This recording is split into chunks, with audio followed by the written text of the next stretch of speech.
a destruction irrémédiable de lien conjugal. Je voudrais que vous compreniez.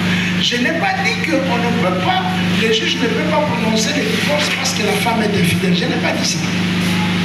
Mais seulement, il faut qu'on convainque le juge que l'infidélité est détruit le lien conjugal. Donc, on exagère que confiance n'a pas ébranlé, n'a pas bien, n'a pas dit mais la sous-souté, n'a pas fait parce que ceux qui ont voyagé n'ont pas la kimia. Ceux qui ont Moussala n'ont pas la kimia. Donc, en tout cas, je préfère les amours. Et tu arrives à démontrer devant le juge que son infidélité a emporté le lien du mariage. Mais prendre l'infidélité comme un acte isolé, auquel l'État juge. Avocat n'a eu à lobby, n'a pas divorce parce que la femme est infidèle, le juge a fait sa divorce. Il faut qu'on l'acquise que l'infidélité est même la destruction irrémédiable de lien conjugal. Insoumission est même la destruction irrémédiable de lien conjugal. Ingérence à la famille et même la destruction irrémédiable de la conjugal. C'est-à-dire que moi, je suis parce qu'il y a la mini-famille. Alors, ça, tu arrives à convaincre les juges. Il faut convaincre les juges qu'il y a une destruction irrémédiable du lien conjugal. Maintenant, destruction irrémédiable du lien conjugal, ils ont fait par acte. Et même quels sont les actes? Elle est infidèle. Ça a porté pour moi, en tout cas, il y a des destruction irrémédiable. Et ça, en France, moi, je suis dans le secteur de la vierge, je suis dans le monde de et mon père a dit que la religion, je préfère prendre une femme vierge. Mais tout maquillé avec ça, il y a la vierge. Et après, je ne peux pas continuer. L'avocat n'a pas démontré que à Rosala, la Kinaka aux Amants de confiance à Rosala, le juge était obligé. Il va les aller comme le juge a obligé, le juge a obligé à amour et aux sentiments, aux fantaisies. Que réellement la confiance est ébranlée. Réellement le lien conjugal est ébranlé. Parce que là, moi, c'est un infidèle, mais avant la été, il y a un infidèle. Mais pour l'humanité, tellement. Est-ce qu'on va j'ai parlé de la procédure, mais j'ai oublié de vous dire que l'action en divorce est pour qui on a introduit quelque part les conjoints. Papa n'a pas que papa et maman que le fou là, maman, Jaël Teko, Akaïe, il faut lui parler à moi, il faut à moi si il y a au fond dans mon bal pour lui parler de fois. Faites à la mobile, il y a au fond dans moi si il y a pour lui parler de fois. Et à la pasteur, et à la cousin, et à la papa, et à la maman. Moutouté a eu au fond de la moutou pour lui parler à elle, pour faire un beau-frère, un cousin, un moi, un beaucoup été. Action en divorce, et à la mobile, il y a beaucoup. Oui, à vous dire, vous avez soutenu la moisson à ton fils, pas le juge. Depuis moi, si il y a mon corps, il y a qui nous famille, cousin, pasteur, ami, connaissance, bailleur, patron, juge à mon fils, on a eu, on a eu, bon, vous avez mais bon, on va pas dire que vous allez dis-moi. Ce qui va nous et les raisons de ce la moitié au fond, donc la destruction irrémédiable du lien conjugal, c'est une philosophie. Ce n'est pas un acte, c'est une philosophie. Mais cette philosophie peut être appuyée sur plusieurs actes. J'ai d'abord proposé le bal parce que moi, si ça m'a bien dit. D'abord proposé le divorce. Question que l'a prouvé avant de attendez, pour arriver à la bonne chaque jour à la hora on a envie vraiment pour t'avoir dit ça, pour la former dans sa vie. En tout cas, aussi m'a dit. Et le juge ne va pas dire que va divorcer pour moi, c'est à la matété. Le juge à Koloba, un comportement et à moi si. On nous a permis de ne pas y avoir de mandat pour la matété. Et Méni n'a pas constaté destruction irrémédiable de lien conjugal, il y a un prononcé divorce. Comportement et à moi si, on les a dit infidélité et détruire, les a ici confiance et pas la mobile. Pourquoi il y a un mobile qui peut supporter sous le vent de la mention pour l'infidélité et conduire, c'est là que Méni n'a constaté destruction irrémédiable de lien conjugal, il y a un prononcé divorce. Donc ça doit être clair. Je n'ai pas dit que l'adultère ne pouvait pas conduire au divorce. Seulement, il faut comprendre la logique, philosophie à droit. Donc, si on présente adultère de Morbeau, il faut présenter destruction irrémédiable de la vie conjugale, les alliés dans l'acte, le corps est adultère, le corps est insurrection, le corps est ingérence de la famille, le corps est attendre la famille, le corps est tout ce fait-là, et mener la destruction irrémédiable de la vie conjugale. Tu convaincs les juges de l'existence réelle de la destruction de la vie conjugale, les juges vont prononcer le divorce. Choix régime, on ne parle pas de régime matrimonial, et qu'on contribue à l'apaisement et à l'autre, et puis ceux qui n'ont pas de moins si à profit, pour ça on bénéficie de l'autre.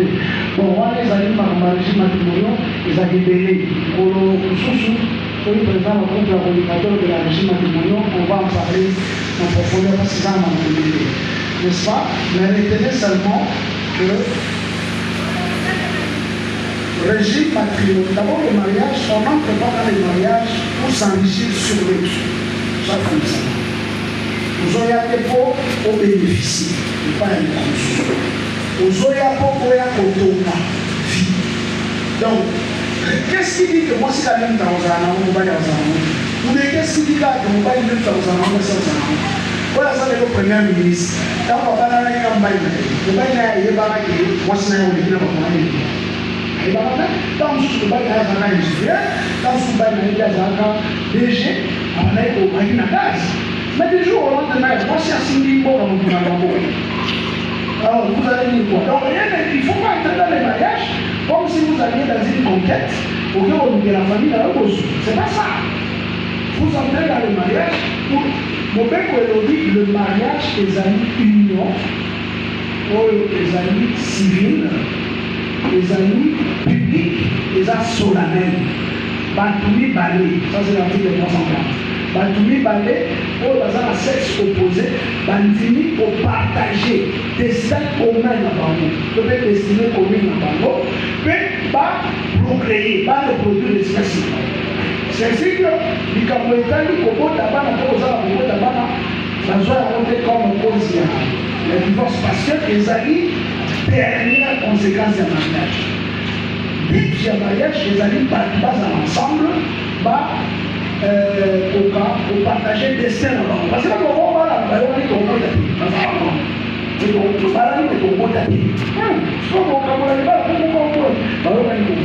donc, le mariage n'est pas pour l'enrichir. Mais s'il arrive, d'abord, choper à la régime, en tout cas, le régime matrimonial, aux joyautés, le rôle a une vengeance. Parce que quand tu épouses quelqu'un, tu l'aimes, non? Tu l'aimes pour un combat meilleur. Moi, si il faut que je ma mère, moi, si pour moi, c'est ma mère, après ça y est, tout ce qu'il y a de bon. Alors, tu dois avoir dans la tête que naïe pour ça, pour ta vie naïe. Donc, tu ne peux pas avoir des agendas cachés. Ah, naïe, par contre, il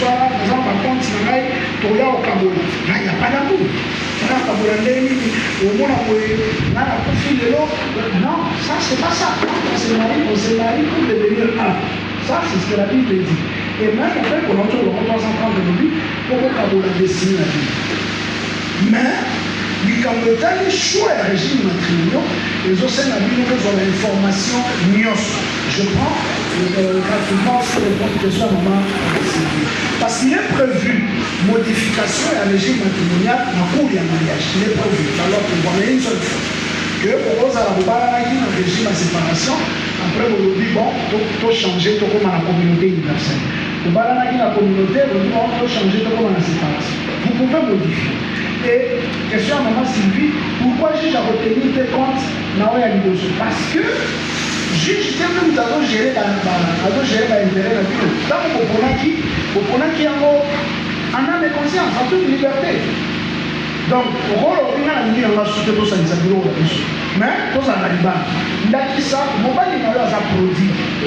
Produit, ça veut dire que avant de s'arranger, il doit s'arranger avec des dépenses. Ça va. Il y a ça, famille n'a géré un bureau.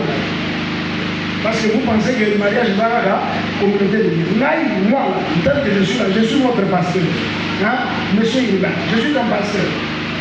Et tu épouses une soeur, même si elle va prendre ensemble de l'église. Mais soeur, on a tellement soumise la famille que c'est sa famille qui gère tes biens. Mais par contre, gérer on a destruction là. Toi, tu penses que moi je vais te conseiller la communauté universitaire? Non, je vais te conseiller la séparation des biens. Pas pour la Kabulabino, mais pour la préserver, foyer la bino, n'a pas la bino.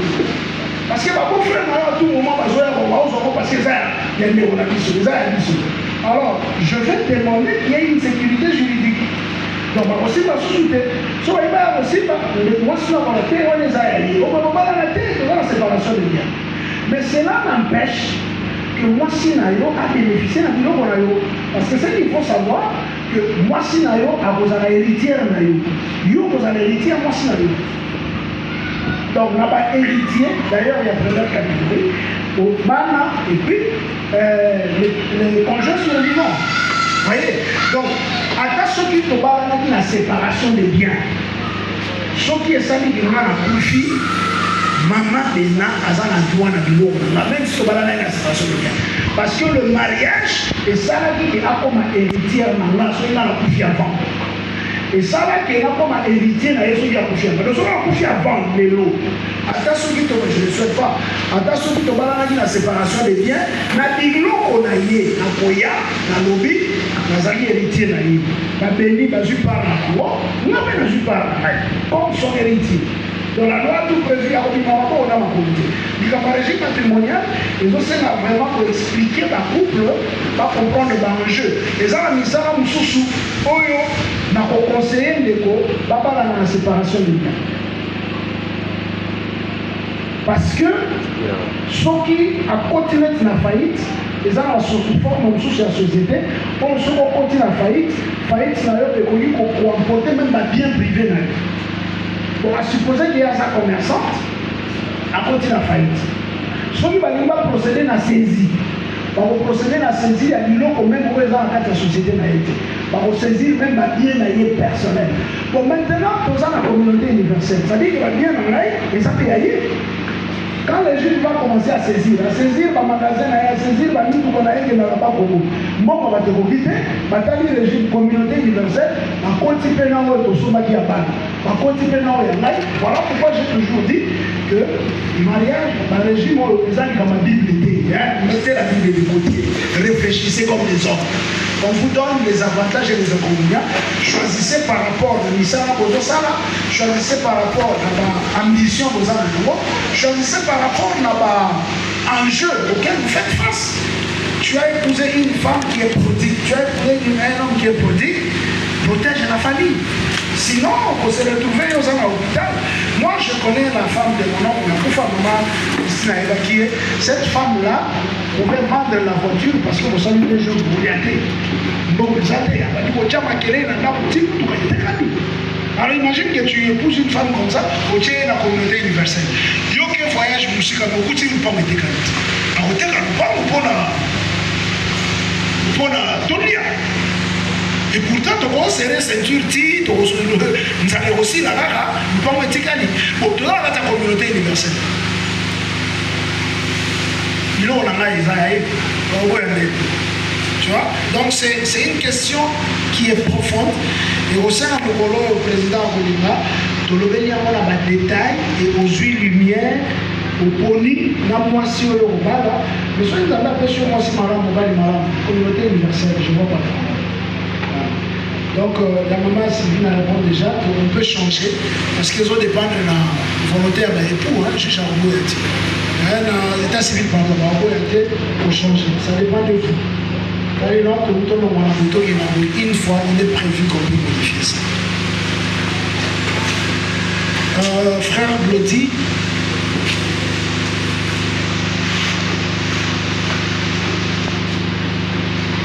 alors oui, moi si Aza fidèle, mais mon bali Aza méchant, mon bali mabé. Parce que moi si on a un petit parce que mon bali Aza mon bali mabé. Deux situations. Il y a les bossons, Aza mon anzan mété. Soit mon anzan mété. Axi, qui avocat. accueilli le jugement, a démontré destruction irrémédiable du lien conjugal. Et à des gars, mon bal, il aime d'abord que le conseil n'a pas au Malibara. Moi, c'est pas le conseil n'a pas au Malibara, le juge a rapporté. Mais si vous soyez en moi, je vais maintenant poser la question. Là, il y a deux réponses. La première réponse, situation, il y a Abigail et Nabal. Nabal, c'était un méchant type, un mauvais monsieur. On va l'imabé. Mais Abigail, on va l'aider. Parce qu'Abigail a dit. De toutes les manières, le mariage, je comprends aux célibataires, le mariage n'est pas la théorie. Le mariage, c'est le cœur. Ouais. Il y a des femmes qui ont tout à fait tout bas pour dire ok, n'a pas la à sauter mirazoyer mobile. C'est ainsi que sœur n'a pas soigné le mobile pour que les contacts mobile. Depuis on va le au côté de la maman, mais mi passe à la moi si après il y a un mois si tu sais il y a un truc il y a moi ça va pas non pas pour la télé on dit bima maman quoi au mois si tu vois si n'est pas soit pour une année même tu vas là tu vois aussi mi mutu parce que les mariages c'est révolu il y a des divorces qui là où le bolingo n'existe plus mais là où le bolingo est à Makamonyoso moi je connais des hommes oh moi si na à Kani moi si na bon moi il y a un peu de sous pour avoir ma pression et pour y avoir un petit divorce c'est quoi il y a moi et puis non tu connais moi c'est ma Kani tu bon les moi et puis c'est na paye na bon d'ailleurs sur la qui na bon tu vois ce qu'on veut me la théorie tout au nord ce qui a salaire militaire même il est sur lobby on va de talon quelque chose de même pas là dans la tête et puis on comprend le coup de temps au bimio ce qui peut mettre moi sécher mais puis tu dis voilà un camarade n'a pas besoin de là on lui dit dire ça va na boya a ça na boya le rôle temps là qui m'a donné na boya on a la chose qui n'a pas limite na ngayo bien on va voir ça on va dans le monde sur le dia on comprend pas ça non on va venir à matin ça c'est le niveau de l'amour vous voyez donc ce sont des choses qu'on soit monter le rôle à plus égalité ça se passe pas comme ça ça se passe pas comme ça soyez mobile moi c'est à l'ennemi mobile parce que vous athées juridiquement elle peut procéder la procédure à divorce à obtenir la divorce mais soyez à l'église tu vois ce que je vais lui dire sœur Kabwana na côté et au calme tema on dit ça fait la pour la au tema mais passer à terre soit à terre on a ce qu'on récupérer de sanctionner mais comment toi tu peux manipuler ta femme comme ça mais on ne va pas lui dire vocabulaire. Non, on ne va pas lui dire vocabulaire. Donc, gestion à vocabulaire, ce n'est pas une notion mathématique. C'est une notion sentimentale et c'est très difficile à décider de quand est-ce qu'il faut le faire. Maman Naclette a dit mariage de couple divorcé. Insatisfaction sexuelle. Oui, bateau bazaki na libala bakabwani pas juge, pas officier de l'état civil, bakabwani ça na tribunal, pas na commune. Libala na commune mais bakabwani na tribunal. Baké pas tribunal, le juge est sali 2 mois, et sali 3 ans pardon. Finalement, le juge a prononcé divorce. Bakabwani paye, ba divina ba divina. Et kuna bi ça là il est finalement na kabwani. Et kuna ça là il est finalement juste comment ça va ça moi change numéro na nikayote na change numéro pour effacer ma trace tout ça le monde nous a bon santé parce que d'abord je suis numéro comment ça va sur la pompe comment ça va non ça va bien j'espère que je ne te dérange pas mais tu vas me déranger comment je suis seul tu vas me déranger comment tu es seul juste là oui et toi je te dérange pas non mais toi je suis seul est-ce que tu peux m'envoyer une photo mais je suis seul tu vois pas après, est-ce qu'on peut se voir? C'est bon, je suis dans ça. Sauf qu'il va banner les procédures. Donc, il va les faire. Il va banner les sous la commune, il va banner les sous publication des banques, il va banner les sous, il va s'aglisser sous les balles là-bas. Officier de l'état civil a lobby les sous. Je vous déclare mari et parce que l'Ibala, officier à Rosangisa, célibataire, ou bien tout le monde va lié dans le mariage précédent. Alors, vous allez lié dans le mariage précédent, c'est-à-dire que ça doit être soit un célibataire, soit un divorcé. Pour le mariage à l'émotion katani. Sur le mariage à l'émotion katani, vous pouvez ça en 10 fois. Tout le monde a 10 fois, tout le monde a 10 fois. biso tosala biso bajus. En tout cas, mariage après 2 ans, tu aussi tu as divorce. Après, tu as dit que tu as fait un mariage par côté. Tu as fait un mariage après chaque 3 ans. Après 3 ans, tu as un tribunal, divorce, il faut divorcer. Après, tu as 6 mois à divorce, tu as un sous. Oui, tu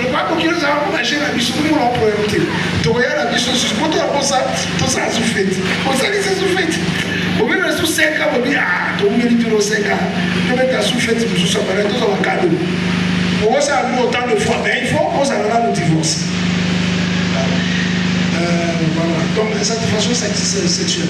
Bon, comme j'ai dit à M. Denis, ça, évidemment, c'est pourquoi dans ma capitale de procédure à divorce, on a la chambre du conseil.